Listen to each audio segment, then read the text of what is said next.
Mansfield Town were moments away from making it a perfect hat-trick of wins in their opening 3 games in Sky Bet League 2. However, they missed a golden lesson. Perhaps they need to attend the Sunday sermon more. That lesson: always play to the full-time whistle. I thought it was a very, very poor decision. Very rarely you see a penalty given when the person who goes down doesn't even appeal. He's getting up to play the next ball, and the one next to him is as well. And the referee's got 2 bodies in front of him.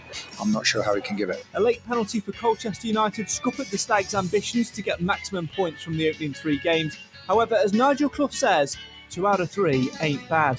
Tonight we'll delve into the Colchester performance and we'll look back at what's been a strong opening 3 games for the Stags so far. Plus, with Bradford City, the visitors to the One Call Stadium on Saturday afternoon, we'll look ahead to that game and ask the question, can Mansfield Town make it Fortress One Call Stadium and keep Bradford City at bay? Maybe even go for a 3rd consecutive home 2-1 win. Although, to be fair, a clean sheet would be nice.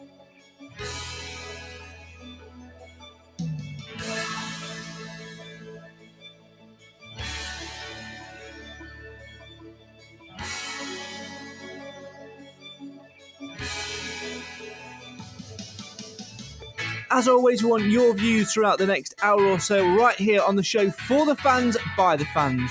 Why? Because Mansfield always matters. An unbeaten start, 7 points from 9 games, and the Stags in the top 4 of the table. As starts go, it's not a bad one.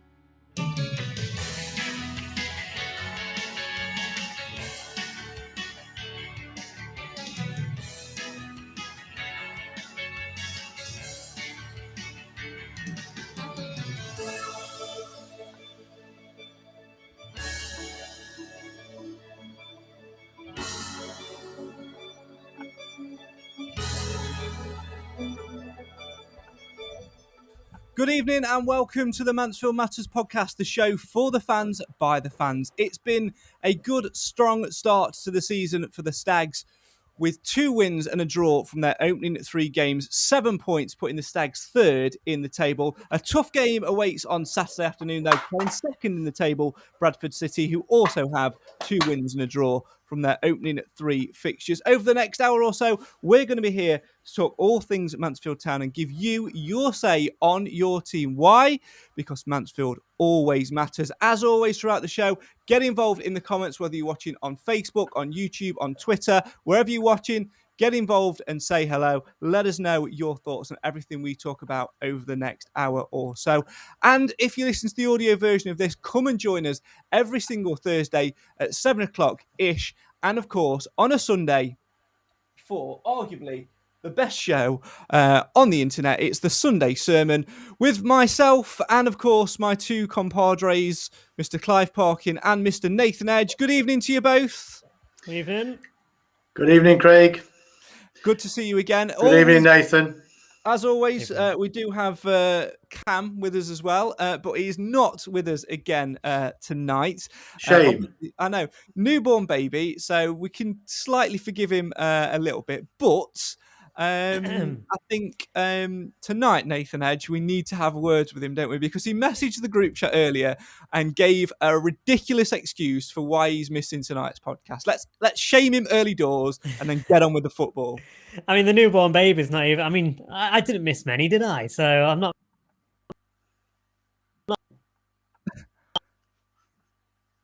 And in typical broadcast fashion, Nathan's internet decides to cut out as he's saying the answer. Nah.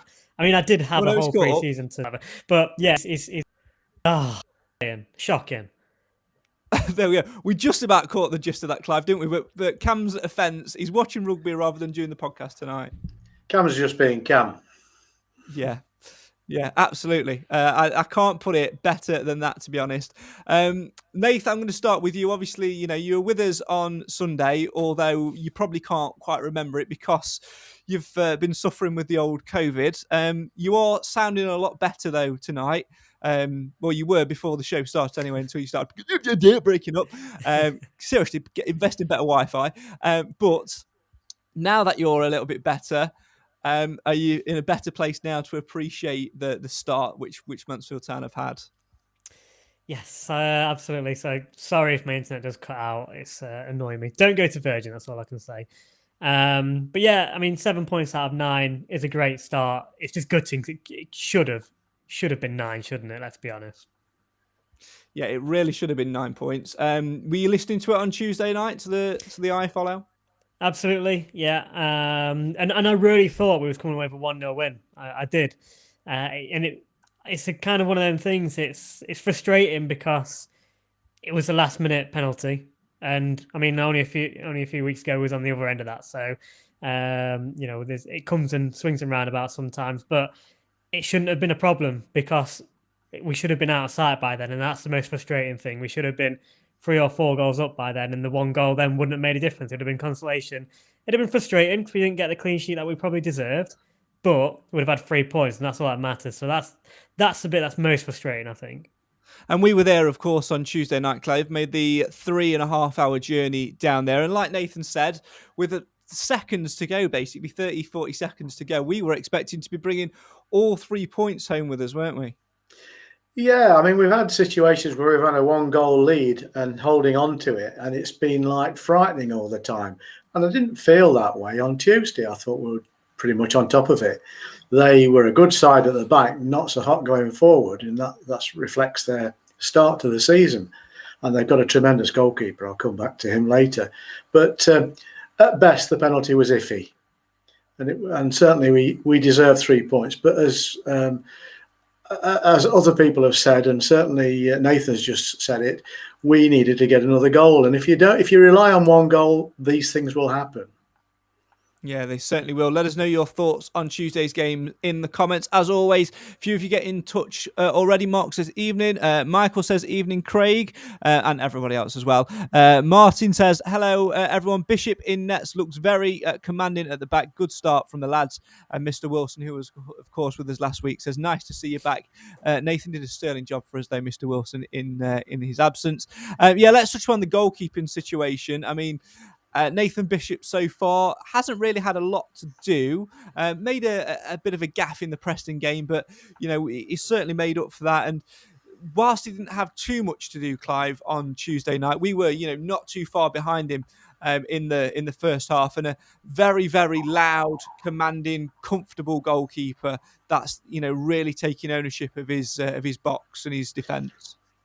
Yeah, we've not really been in a position to judge him as a shot stopper so far because he's not really had that many to save. But where he's differed from our previous goalkeepers is his command. For a young goalkeeper, he makes his defenders work in front of him. He distributes the ball well, both kicking and throwing. And he has no fear of crosses, which is, again, a really refreshing change from our point of view. Yeah, it certainly is because, like you say, we've been through so many goalkeepers in the past who've not quite done it for us. Jim's been in touch and says Tuesday was frustrating, but 43 games and 129 points to play for over a marathon of an EFL season. There's plenty of games to do the damage we need to do to get promoted.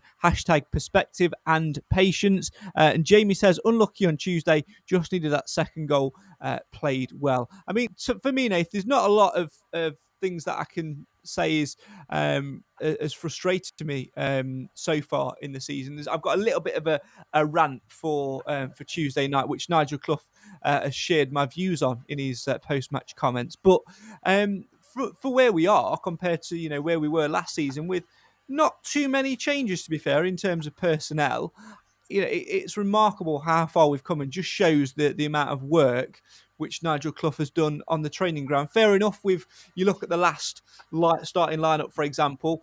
We've got a different goalkeeper and a different right back in, and then obviously a different front two. But other than that, it was pretty much the same side which we had at this stage last season. So the work which he's done on the training ground and which the coaches are putting in, we know we're only at sort of 55, 60%, but the promise is there so early doors, and it's just important to stay grounded, and it's just exciting to know that if we keep working, it could be a long but successful season. Yeah, I mean, you say the personnel is pretty much the same. Certainly, when you look at the last starting 11, but it doesn't feel like that, does it? I think when you see the way we're playing at the moment, and that it probably is going to improve as well as the season goes on. It doesn't feel like that, which is a big boost for us. Obviously, we've got off to a better start, a much better start than last season, so that's another boost.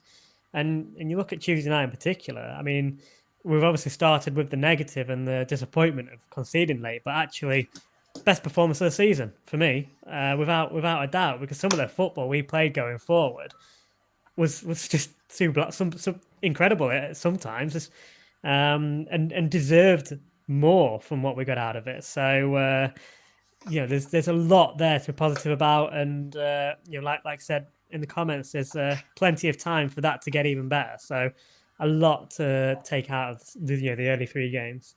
And this is where we come back to you, Clive, as well, because you mentioned him earlier. The Colchester goalkeeper had an absolute stormer on Tuesday night, especially in the first half, with a really, really good save from Danny Johnson's goal-bound header. It was. It would have been goal of the season had it gone in. But he saved it, and the lad's not an old seasoned player by any means, although I think he's been around a bit. But Shamal George is his name, and it's the first time I've seen him in the flesh, and I was really impressed. And he was everywhere he needed to be when there was a risk. And I can't see Colchester conceding that many goals this year. I think it's a sign of what we're doing as well, because one thing for me, Clive, is, if you're making the goalkeeper work and earn his coin, you're putting in a good, strong performance and, really got your foot to the floor. Absolutely. And by comparison, our keeper didn't have an awful lot to do. And he wasn't to blame for the penalty. And in fact, he very nearly saved it. So I'm encouraged by that. And I think as a unit, our back four and the goalkeeper are performing well, but without labouring the obvious. We're susceptible to damage. So if anything happens to any of our key players in the back line, we haven't really got the strength in cover at the moment. So still fingers crossed that the club have found another player somewhere. Yeah, I'm slightly concerned that we've not had, or slightly, we're not concerned, maybe a little bit annoyed, really. I know it's just scheduling wise that there's not been a press conference today ahead of Saturday. I presume it would be tomorrow, because you mentioned about losing key players there, and we saw, didn't we, on Tuesday night, the key player for me in that back line, James Perch, with a very sporting yellow bandage around his head, and with all the rules and everything, that's got to be monitored very, very carefully indeed. Yes, it was a very jaunty yellow bandana type bandage, wasn't it? But he's a hard bloke. I mean, there's no question about that. He was no way he was going to chicken out after that. But we're going to tax him this year in terms of, I got the impression when he was secured that we didn't expect him to do 40 odd games. And the way things are going, we are very dependent on him. Same with Stephen Quinn. I mean, Quinn's at an age where we didn't really expect to be able to play him every game, certainly not for 90 minutes every game. So, but we have got adequate cover in midfield. It's just that back four that I'm worried about. Yeah, we definitely need to address that, and I think Nigel Clough will know that and will be working very, very hard on it. Martin says, I thought Hawkins would have started on Tuesday night. We was putting some excellent crosses in, which would have been ideal for him. Nigel Clough did mention this after the game. He was questioned about it, was feeling a little bit tired, maybe a little bit of a cold as well. Wasn't COVID, of course, otherwise he wouldn't have travelled. But that kept him out. But that also gave an opportunity, Nath, for us to see Rhys Oates in a different position, because we spoke about him a lot. Him and George Lapsley will often interchange at the top of that diamond, but Oates pushed a little bit further forward, played as the second striker, and it gave us another option. And for me, he's got a lot of pace, Rhys Oates, and just needs that goal to sort of spark his confidence going. Yeah, I personally feel like Oates' performances have got that just a slightly bit better each game is played, and I still think there's more to come from him, that's for sure. And like you say, a goal might just be what he needs for his confidence. But then, how many times have we sat here saying that about Jamie Reid last season? So you I never wonder know. when you bring him up. But I fancy. I think Oates will do a lot better than Reid anyway. But I'll stick my neck out there and say that now. But yeah, I mean, when the lineup came out, obviously I was surprised about Hawkins, but I made the assumption that surely something, he was injured or something was there to prevent him, because I think he would be starting. But I was excited because I meant to say this on the podcast. I was either on Sunday or whenever I was last on. I can't remember. It was Sunday. Just so you know in your own head, it was Sunday. That I do want to see them in the team together, but I do think I was kind of hoping we might see a bit of a 4-3-3 with them in the team together. That's kind of my vision, having one on each side, Lapsy on the right, Oates on the left, and maybe swap around a little bit. I think that could work and be something that we could do at some point with Hawkins in the middle of that three. But it was. I think it worked to a certain extent, but we did miss Hawkins, I think, for a lot of that game. I think one interesting thing about that is the fact that last season, especially under the early days of Clough, we did play a lot of 4-3-3 and trying to play with those three strikers. I'm actually quite surprised that we didn't see it at all in pre-season. I thought that Clough might have tinkered with it a little bit and sort of had a bit of a look at that. I know he prefers the diamond, but can go into that 4-3-3. I think we can do some real damage, because if you think, Clive, about the front men we brought in and the midfield players pushing on with the way we play, you put maybe a front three of Hawkins in the middle, Johnson on the left, Oates on the right, and that's a very, very dangerous front three to be playing against when they're all playing as an out-and-out strikers. Because when you go into the diamonds, you can often get dragged a little bit narrow and things like that, and you can lose a little bit of that. But by playing a front foot 4-3-3 with Hawkins, Johnson and Oates, that really does make the mouth water in terms of if we can be solid enough at the back and almost ensure that we're solidified, we can go forward with a real purpose and get the danger men firing. Yeah, to make absolute sense to do that, it would frighten many a defence as well. And it would makes absolute sense for Lapsley, because I don't think we've seen the best of Lapsley yet this season. I mean, he was superb last year. I don't think he's got back to that stage yet. And of course, having Oates in front of him possibly restricts the amount of creative space that Lapsley was able to have last year. So I think three up front and Lapsley doing what he does well is the way forward. And you've still got the opportunity to reshape if you have to do, depending on how the opposition plays when you've got that. You can still drop back into a diamond or even the old Christmas tree if you have to. Do like the old Christmas tree formation. It reminds me of the Mike Bassett movie. Alan in the comments says, looking ahead, we'll play worse than that, but our chances away to put our chances away, and we will win the game. Yeah, that's a good point, isn't it, Nathan? We've started very, very well. We know what Stags fans are like when it comes to expectation. We've got 7 points from a possible 9 early doors. We don't want to get carried away. Of course we don't. I think we might have been slightly getting a little bit more carried away had we got all 3 points, as we should have done on Tuesday. But I think Nigel Clough is a very good manager at keeping things calm, keeping things in perspective and looking at things in chunks of the season. For me, if we can, we've only got 2 more league games this month. If we can get 4 points from those 2 games, I'll be very, very happy with that start. An unbeaten start to the month, 3 wins and 2 draws.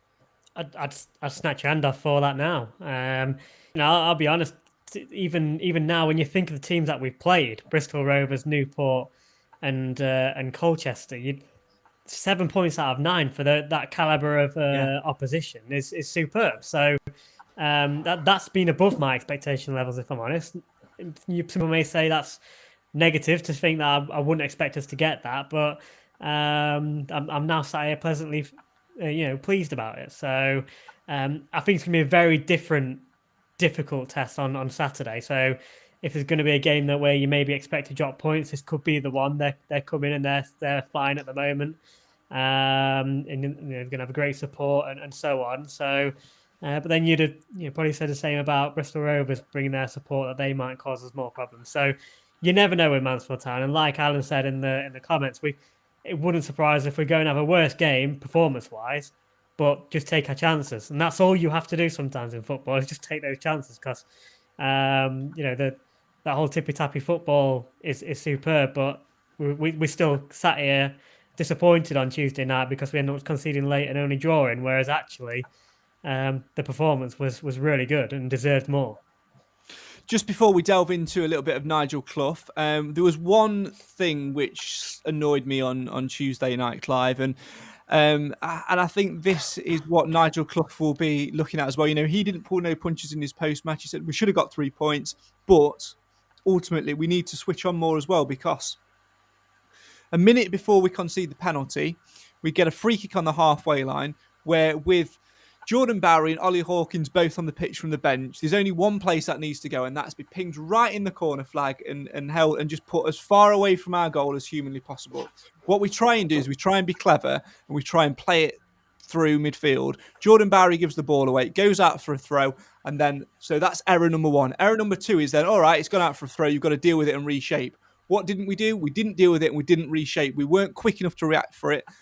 Ball's thrown to their centre half, who pings the ball into the box, and a soft penalty is given. And the game we've gone from being in a good commanding position with a minute to go, less than a minute to go, to giving the opposition, the chance to steal a point, which, to be fair, I don't really think they massively deserved. They were a decent side, but I think we controlled it in more. But my point is, Clive, that we have to be cleverer than that. We've got to have that game knowledge and being able to see a game out, because it's those silly errors which, one or two of them over the course of time, do add up.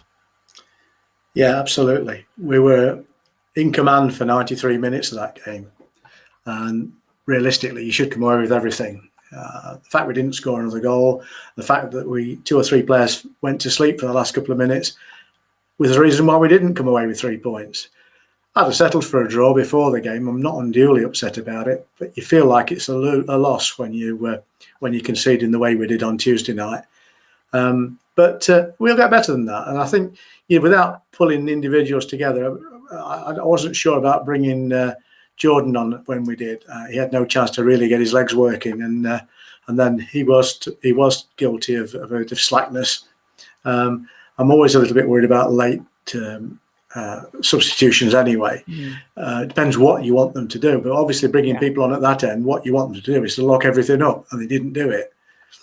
Yeah, absolutely. Well, let's now go over to the Stags dressing room and get Nigel Clough's thoughts on the result. Here he is speaking to I Follow Stags after the full-time whistle. I thought it was a very, very poor decision. Very rarely you see a penalty given when the person who goes down doesn't even appeal. He's getting up to play the next ball, and the one next to him is as well. And the referee's got 2 bodies in front of him. I'm not sure how he can give it. We should have been out of sight, but when you've got a minute and a half to go and the ball's just slung into your box, you've got to get out and get a bit more pressure on the ball. But nobody's doing anything rash. Mac has gone for the header. He's then sort of slightly wrong side. The lad's just gone down. He doesn't appeal for a penalty. He gets up to play the ball, and the referee from 20, 25 yards away gives a penalty. Quite an astonishing decision, really. I thought we were very good at times tonight. I thought we controlled the game for long periods and created numerous opportunities. Nathan Bishop's had very little to do, and we've had several chances to put the game to bed. So that's the frustrating part. And then the penalty on top just caps it off. Sometimes you'll see it through and you'll see 1-0, but we didn't do anything wrong.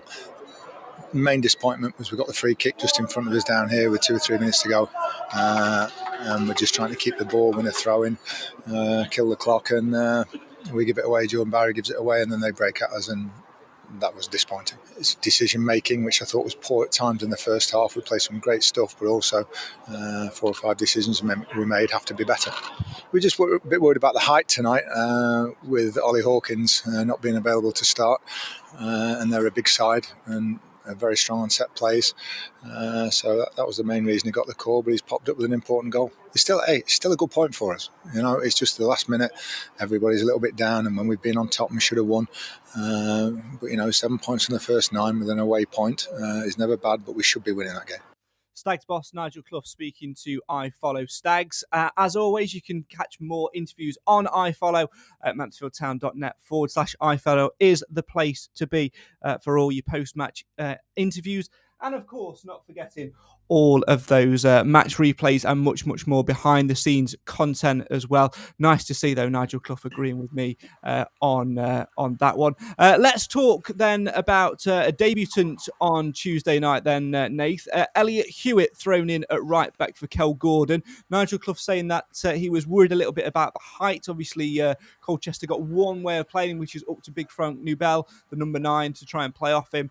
Elliot Hewitt brought in for Kel Gordon, especially with Ollie Hawkins out the team as well, to give us that extra height. And in some ways, it gave us that extra little bit going forward too, because you got a tall right back. We were putting crosses in from the left-hand side, which is our trademark in some ways, and it paid off for us. And nice to see him get a debut goal. Yeah, definitely. I mean, when you look at it on paper, you probably would have thought it was more of a defensive change, with him coming in instead of Gordon, because Gordon's one that does bomb forward more, and you'd say is probably less effective defensively, and it's vice versa for Elliot Hewitt. Whereas actually, what it did mean is, although he wasn't necessarily attacking down the right hand wing, getting out to him as much to put in the crosses, it was, like you say, the opposite. We was very good down the left going forward, as we have tend to have been in the last few games, and he's the one that's popped up with the goods and got the ball in the back of the net. So I thought he played very well, both obviously getting the goal but defensively too. A bit like he did in I think it was the Coventry game where he played out there actually, and showing that he's not just being put there to fill a spot. He can actually play a pretty decent role there. So that's a big positive for us. Again, that versatility I think is one of the important things, that when we are a bit threadbare back there, you do need players like that can fill in a few different spots when they're needed to. Impressed with him, Clive? Yeah, saw him play in the Coventry game. I thought he played with a calm, collected manner, and the same on Tuesday. I thought he did everything he should have had to do and did it reasonably well. And of course, the goal was a real bonus, and it was a well-taken header. Yeah, it certainly was. And like you say, he got forward and gave us that option down that side. For me, though, I think the one thing it does, this is not a negative in any stretch of the imagination, but it highlights the fact that we do need another centre half, because so far, Clough's utilised him at right back and almost as a straight swap for Kel Gordon. Of course, he can play at centre back. He played there for Grimsby and has played there, the most of his career. But if you're looking at him, to fill that side, and if he's playing well and performing well, there's absolutely, no sense whatsoever in switching him back into the middle. So again, for me, Nath, just highlights the need for Clough to really, really be knocking on the CEO's door and saying, come on, we need to get this signing over the line. Yeah, I do think we need it. But, if in the meantime, I think it is literally going to be, on the right back, it's going to be between Gordon and Hewitt. But the minute we do lose a centre-back, it's got to be Hewitt going in there, because there's nobody else to do that in the centre-half. So if that happens, you've then got not really any competition on that right-hand side. You've got Gordon, and probably next in line you're probably going to say is James Clark, really, isn't it, for the right-hand side? So who seems to be quite way off at the moment. So you then lose that bit of competition to keep Gordon on his toes. So for that reason, again, even if you take out any injuries or suspensions that are going to come, it's still important for competitions. Keep your comments coming in. Keep your comments coming in. Want to hear your views, of course, ahead of Bradford on Saturday. And then, of course, got a free week as well, so some time on the training ground as well. Get your comments coming in. Keep them coming in. Whilst, we were talking there about James Clark, Clive, I think Nigel Clough seems to be quite impressed with him. Obviously, he's not getting the game time, but in previous, press conferences and what have you, he's praised his attitude quite a lot. And when, we've sent a Mansfield Town 11 in inverted commas out. He's been, captain of that side and things like that. He seems to be held in high regard from Nigel Clough. Obviously, at the moment, third choice right back. So, as much as we want to see him perhaps in the team and see him have a run in League Two, if we can get that other centre back in, then we can also get him out and develop him, because we've got a really good player, on our hands to develop him. Yeah, I'd like to see him go out and get the best part of the season somewhere else and play competitive football every week. I don't think he's quite ready for us at the moment, and I think that's probably why Clough likes him, rates him, but doesn't play him. Without keep repeating ourselves, we are still thin of good centre backs, and that would put even more pressure on young Clark if he was in the side, I'm afraid. So I like him, as I think he's probably a season away from being a stalwart in our side. Yeah, I agree. I think he's got some real good potential for us.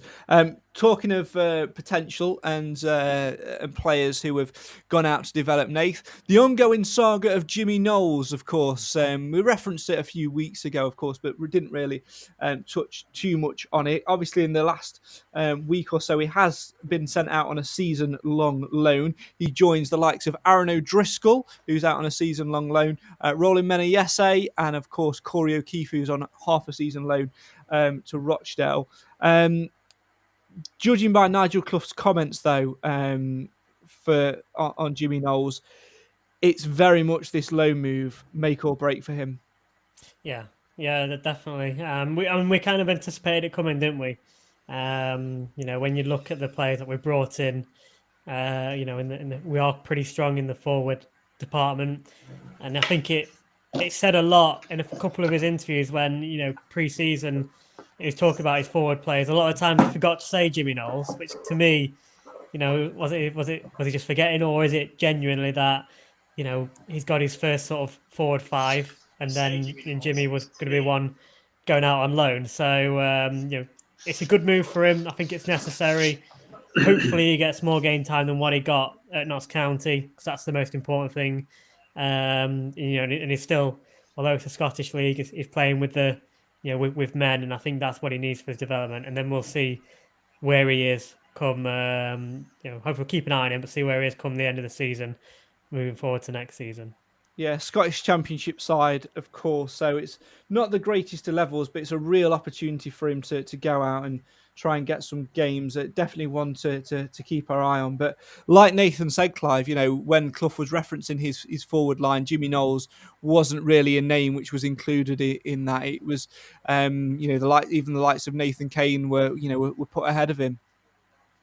If I'm being honest, I don't think Clough rates him. I think he's inherited a lad full of talent, potential talent, and he's yet to impress. And I think this season's his last chance saloon, as far as we're concerned. I hope he does very well, and certainly it'll be an interesting experience for him to play in the Scottish League. And if he plays well, he can come back with his kilt and sporran and play for us next year. Jimmy McGoals, as we'll nickname him, if he manages to hit the ground running. I was trying to have a little look to see if he had played yet, but I don't think he's managed to get his first game yet. But he's only got as far as Carlisle anyway. That's it. Yeah, he's at Scotch Corner having a Burger King. Obviously, we'll keep our eye on that throughout the rest of the season and see how he does, and we wish him all the very, very best indeed. Let's turn our attention then to Saturday, Nate. Bradford City, the visitors to the One Call Stadium. And you know what's coming, because your mate is going to pop up and score, isn't he? Oh, probably. And maybe your mate will as well. We've both got mates playing here. Who's Lee Angle's mate? That's been Nathan. That's my mate, yeah. Yeah, Nathan had a love-hate relationship with Leon Gall, yeah? There was no love there. It's probably better for not being able to see him, to be quite honest. Well, that's it. Sometimes I sit at home very thankful that I can't see, and that's one of the moments. But Kane Hemmings. Kane Hemmings, that penalty against County, almost. Yeah, all right. But Leanne Gall, obviously, surprised he got that move to them, to be honest. He didn't do very well at Leyton Orient. He hasn't seemed to do anywhere very well, has he, to be fair. But then he goes and pops up with 2 goals last week for them. So he'll have confidence. He always lifts his game a little bit for when he plays against us, which can't be hard for him to lift his game, can it, to be honest? So you've got that problem, and then we've got Andy Cook scoring an hat trick to get himself into full fine form to come back to us as well, and I'm sure he'll be eager to get on the score sheet because I think he was probably quite happy to see the door for the 5th time leaving us again. So it's going to be a very tough game, and like I said, I think this is going to be the hardest one yet out of all out of the 4. Well, out of the 3 that we've done. Yeah, Bradford have done a lot of good business over the summer. Obviously, again a change in management because it wavered off towards the back end of last season. But they were up there. They were in the mix until about 5 or 6 games to go, and it just sort of wavered for them. They're a very big club with a good fan base. We talk about the return of fans and being backed and the advantage that could give them. And certainly Bradford Clive are a club who are well backed absolutely everywhere they go. The atmosphere at the One Call Stadium the last couple of home games has been absolutely phenomenal. We've really got to keep that going and raise it again a notch on Saturday. We've got to make it a horrible place where we drown out the away support and we just, and then the boys can do it on the pitch, because we've seen the response that the players get from the chants and from the atmosphere. Yeah, I mean, I think it's going to be a tough call to outshout the Bradford fans because they've filled the North Stand for this game. They have a huge fan base, and of course they've sold an awful lot of season tickets this year. I think 17,000 or something. Having said that, their season tickets are about half the price of ours. But they can have big gates every week, and they are this year's Bolton Wanderers is the big team in the league, I guess. And I think they're going to be our sternest challenge so far. And I sincerely believe we need to score at least 2 goals to come away from this match with anything. I think we're really going to see our defence tested, Nath. I think, we've had a lot of the ball in the opening 3 games or so. We've played some really good fluid football, which has been eye-catching and mouth-watering. But I think we're going to have a lot of spells where we're going to have to rough it up a little bit and, really, really get stuck in. That's why I was quite surprised, actually, on Tuesday night to see Stephen Quinn play the 90 minutes. Yeah, I'd agree with that because I think he's a key player, but it's definitely going to be our hardest test, and I think we're going to see, we said earlier about Nathan Bishop and, what we've been able to see of him so far has been great. We've only seen a couple of occasions where he's had to step up as a shot stopper, whereas I think this is going to be a different scenario on Saturday. I think it will be a bit more back to the walls job. We're certainly going to face more shots. We all know Andy Cook can sort of turn from nowhere, basically on the byline and get a shot off sometimes. So you've got that to contend with. So we'll see a bit more from him, which I'm excited to see. I'm excited to see a little bit of that because I think he will step up to the plate. But like we say, we've got to keep the ball out of the net. But I think we've also got to be a bit more clinical because we're not going to create the same amount of chances that we have done in the likes against Colchester. So tougher test. Bearing in mind as well, we have played Bristol Rovers and Newport, who, when they, I don't want to put a downer on what we have done, because I thought we've played very well, but they have been missing key players as well. So this is, for me, looks like it's going to be a full strength, good Bradford, Derek Adams side. So it's going to be a tough one. Yeah, really looking forward to it. Good manager, of course, Derek Adams, won promotion last season with Morecambe. Morecambe fans will probably hate him now, though, because he forced Kevin Ellison out the door and then decided to do one on them to money talks, doesn't it? Talking of money and club news, obviously, in case you might have missed it, we do try and be a beacon of information for you on this podcast as well. Ticketing news ahead of Saturday. It's obviously going to attract a lot of supporters, this one, with it being Bradford, as you would imagine. I would imagine there'd be at least 5,500 Stags fans in that one, maybe a 6.5 gate. However, there are some things to be aware of ahead of Saturday. Due to some of our matchday ticketing staff being forced to self-isolate, a club statement reads, we are encouraging supporters to purchase tickets online via stagstickets.co.uk for this weekend's match at home versus Bradford City. Our matchday ticket booth will not be open on Saturday due to staff shortages.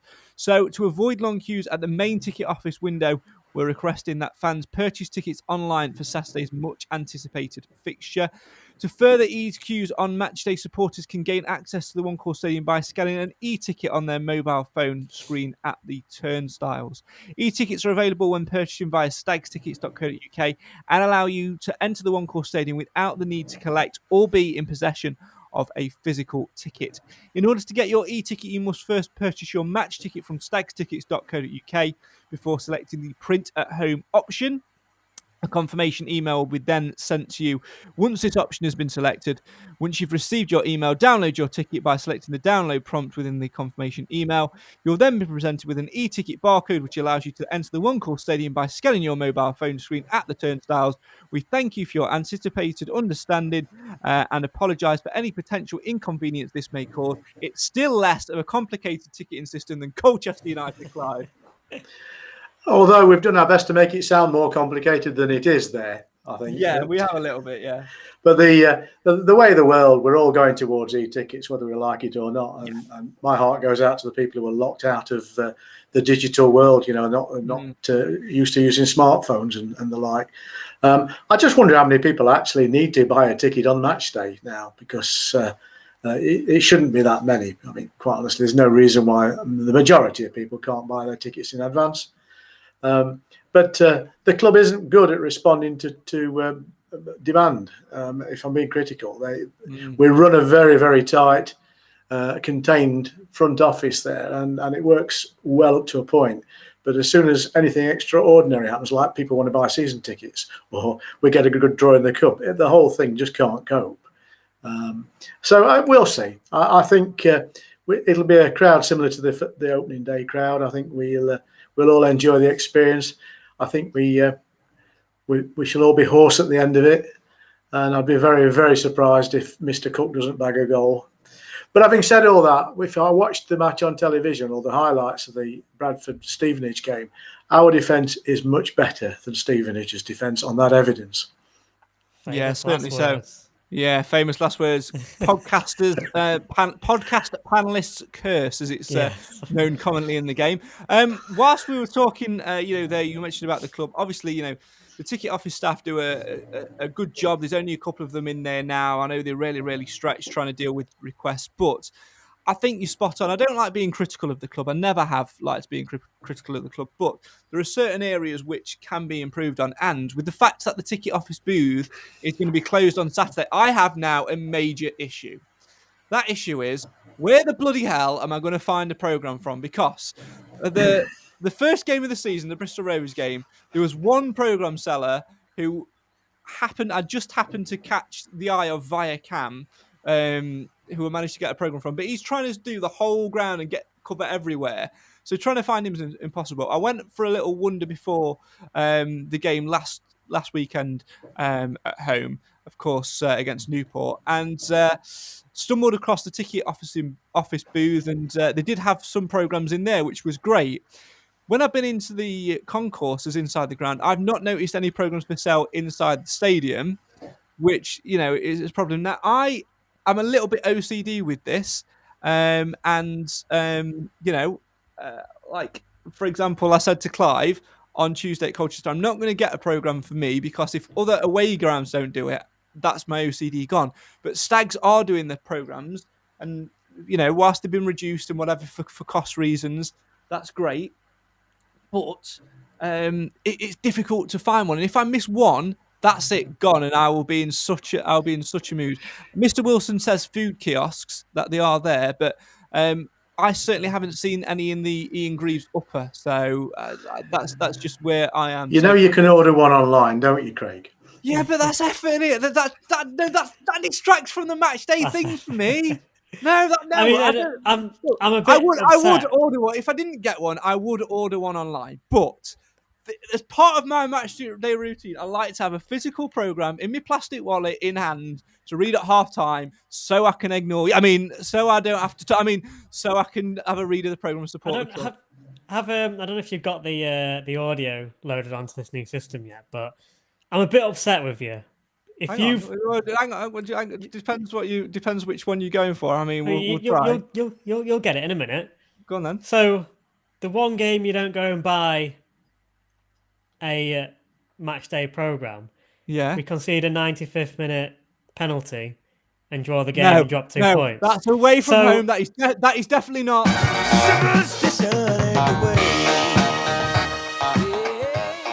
Killed it already. Killed it. Thanks for that. The YouTube stream's now gone off because of copyright.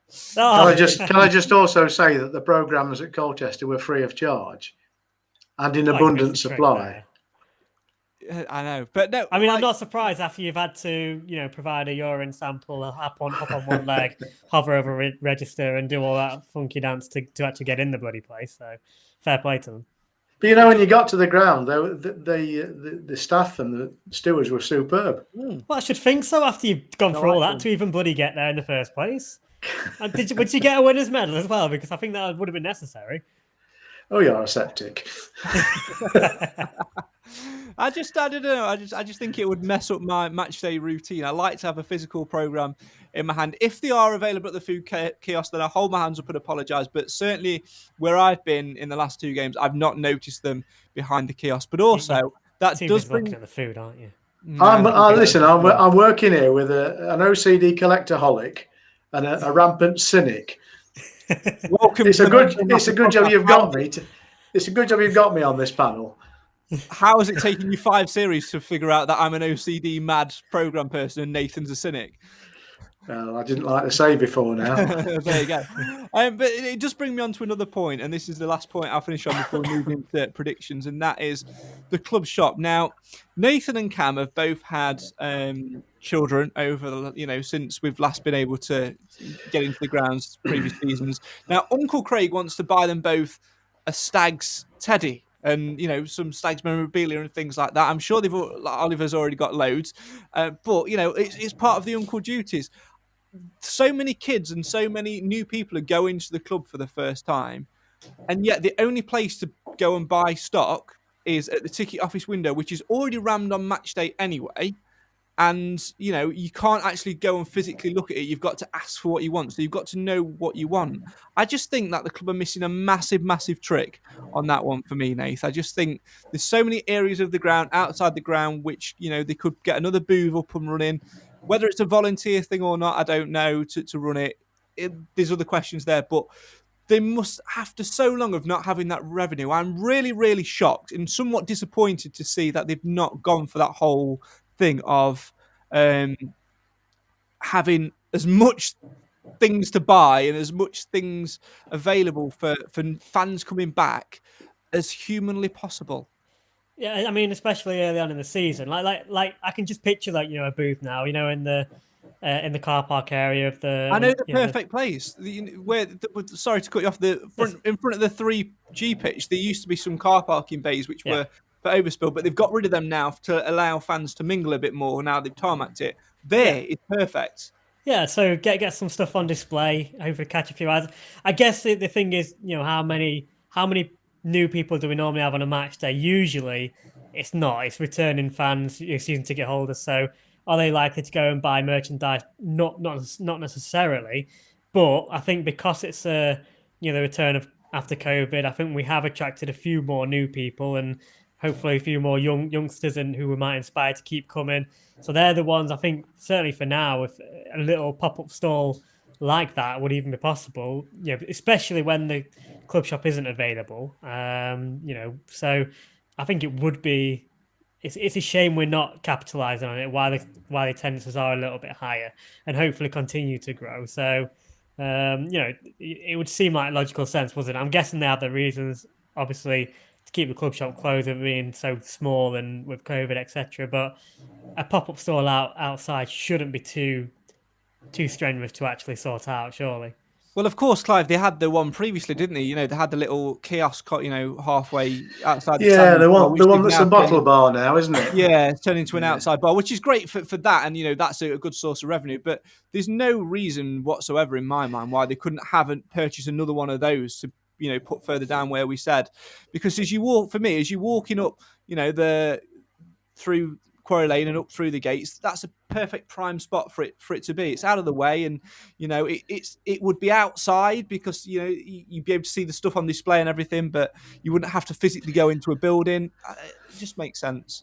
I think the COVID thing's brought it all to a grinding halt, to be quite honest. But before all that, I mean, we didn't particularly well. We certainly didn't do it very well as a club shop compared to most teams. I'm thinking about going back to Macclesfield when they were still around, a tatty little ground, a tatty little club in many respects, but they got a nice club shop. And by comparison, ours is a little bit of an apology of a club shop. And I think the product range itself is limited. It's like nobody really loves it. And I just wonder whose responsibility it is at the ground. Is it the marketing manager's responsibility? Is it one of the Broughtons' baby to look after? I don't know, but it needs someone to take it forward. Yeah, it certainly does. It would just be this season. I think we're all hopeful that this is going to be a good season, and we'll actually be up there and about and get a few more people through the doors. So it would just be a shame to not capitalise on it, wouldn't it? You look at, for example, what the likes of Lincoln did, and I know they're probably an extreme case because they managed to get it basically exactly right. And I remember as they were going on that sort of crest of the wave, I remember seeing on their Twitter like the amount of things that they had on a match day going on, and stuff around the ground, and they always had things about where to buy merchandise, and there was stuff for kids and all sorts of things like that. So I just think for us, I know we're not quite hitting 9,000-10,000 each week like they were, but we are slowly growing, and it's just been nice to sort of capitalise on that, try and give a few more tickets away to schools and whatnot, and try and build on it and keep people coming while it's good. Do you know, if it was my club, which it will never be, I'd have a director of customer experience, somebody whose entire role was to maximise the customer experience of attending football and other events at the One Call Stadium. And I think there are roles that embrace it in part, but nobody's taking it forward as a whole thing, and that would be, I think, a good development.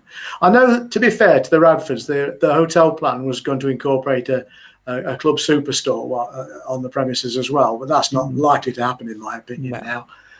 So it's making a better job of what we currently do. And I'd just like to see a bigger unit and more different merchandise and a bit more of a commitment to it.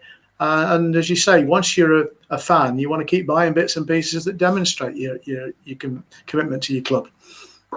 Yeah, definitely. I think there's definitely scope for it there. Whether there could be something within the ground itself, I don't know. But it's certainly maybe a question to put to David Sharp and to suggest towards the club in the future, because I do feel like But let's be fair for a minute. Excellent news broke last week.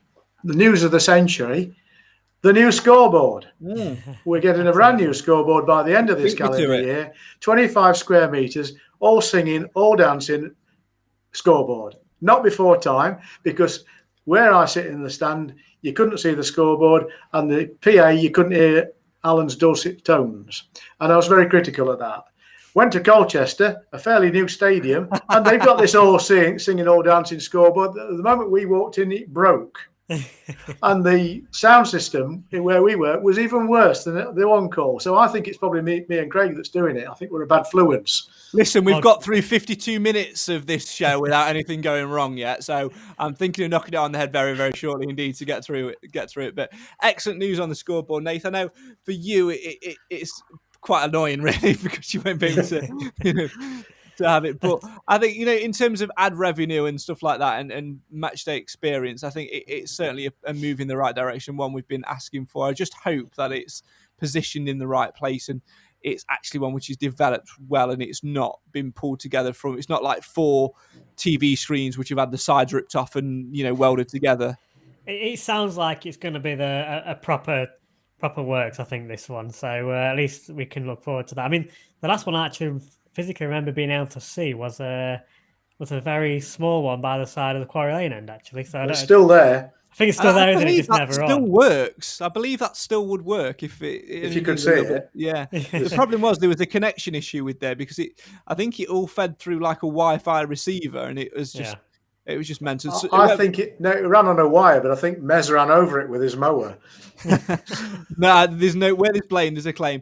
We'll talk more about that in future weeks. Of course, we look forward to that being back up and running. Time now, gentlemen, to start thinking about your predictions. Whilst you do, let's run you through some other club news this week. Tickets are now on sale for our next away fixture at Swindon Town on Saturday, the 28th of August. We've received 500 tickets for the clash. No away tickets will be able to purchase on the day of the game. Admission prices are as follows. Adults are £23. Senior citizens are £17. Students are also £17.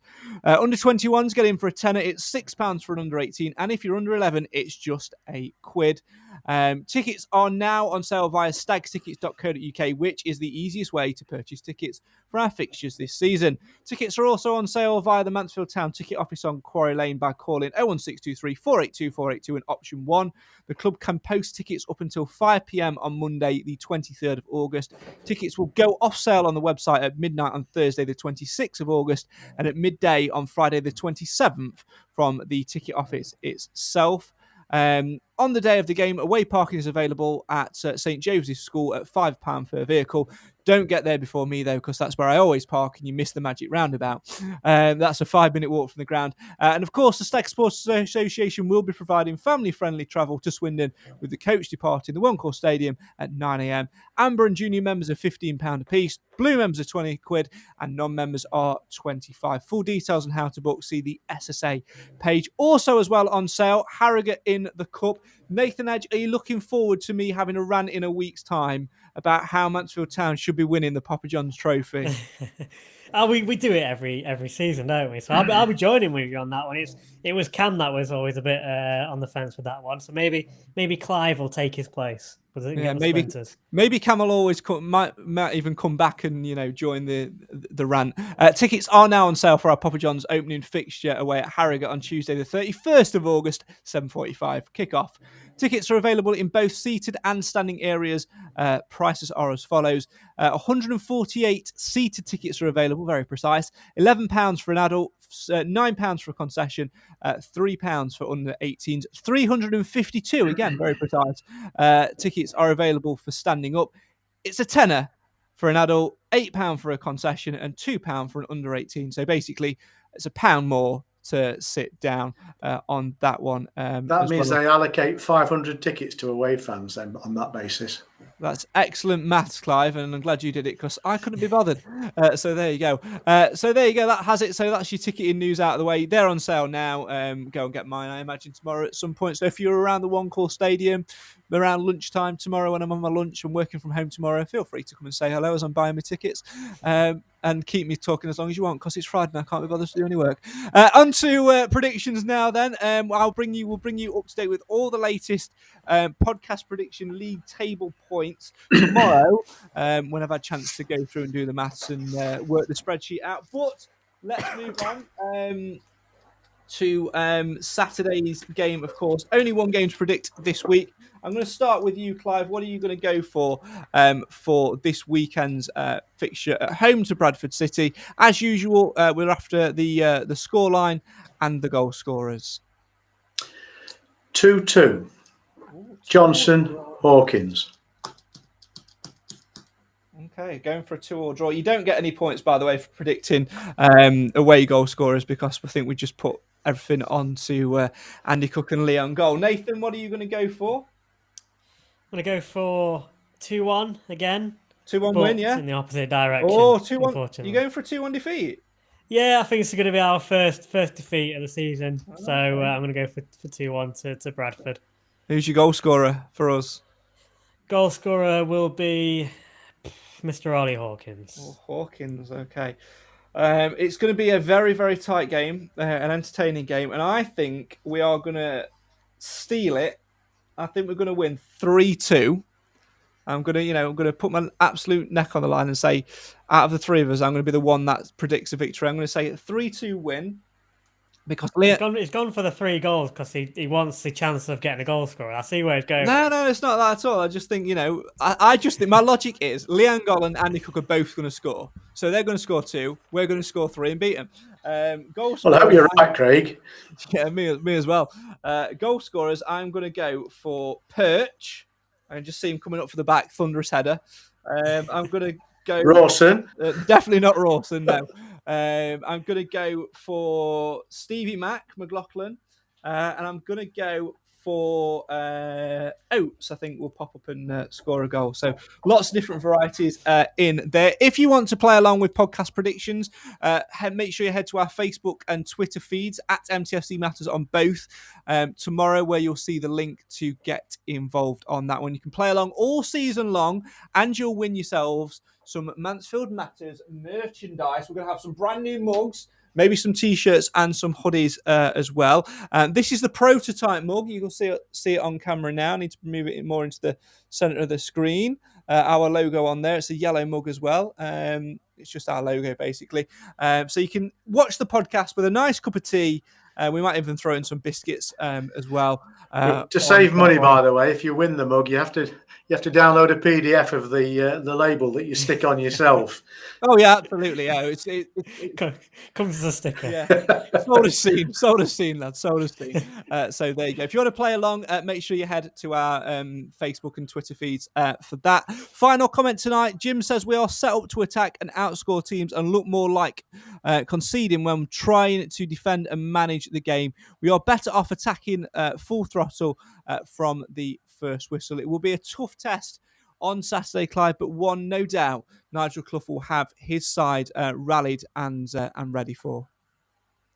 What are you expecting from it? I think it's going to be a really entertaining game for the neutral. I think there'll be a bit more nail biting from our point of view, and I'm hoping I'm wrong. I'm hoping we do win the game, but I'd settle for a draw again, and then we'll win it. We're going to win at Swindon, so it'll be a great August if we do that. Yeah, it'd be nice to go unbeaten indeed. Nathan, what are you expecting from Saturday's game? I think we should go out with a bit of a crafty match plan. And, you think of two of their players, if they both start, there's two players straight away we can get in the heads of. They can get a bit grumpy at times, get a bit of, if they don't get their own way, they're going to become frustrated. And that's Liangol and Andy Cook. So let's play to that. We need Jamie Maguire, don't we? Oh, yeah, if only. Anything to get him off commentary. So he speaks so highly of you know. Yeah, no. It's the. I'll leave it there anyway. It's his excitement for the goal. I just can't. It's too loud in my ears. I can't deal with that. Hey mate, it's great we've scored a goal. I can't believe it. Oh, we had to go there, didn't we? Like he's in the room. It's like he's in the room. Jeez, get him out. Who was that? Yeah. Really? It was Graham McLaughlin, wasn't it? Oh my days. Look, listen. No, Graham McLaughlin was always talking about the final third. Everything was in the final third.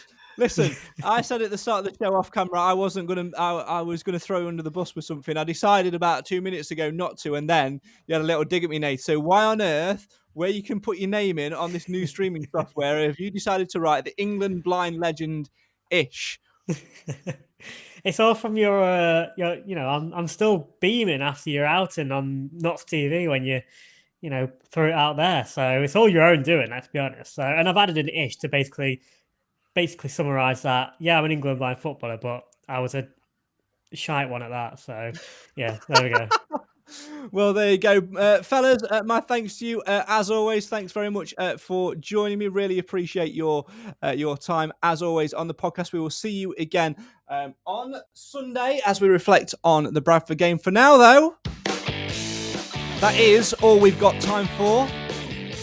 Episode 6 of Season 5. 2 out of 3 ain't bad indeed. But can the Stags continue their unbeaten start to the season and take at least a point from Bradford at home on Saturday? Whatever happens, make sure you join us on Sunday at 6 p.m-ish for the Sunday sermon, where lessons will be learnt and football will be discussed. For now, though, enjoy the rest of your week. Get your tickets from stagstickets.co.uk and relieve the pressure on the staff. Of course, they're self-isolating and it'll be reduced staff on Saturday. But most importantly, get your tickets and back the boys. Keep that atmosphere going. It's been a fantastic start to the Sky Bet League 2 campaign. long may that continue. This is the show for the fans, by the fans. Why? Because Mansfield always matters. Good night.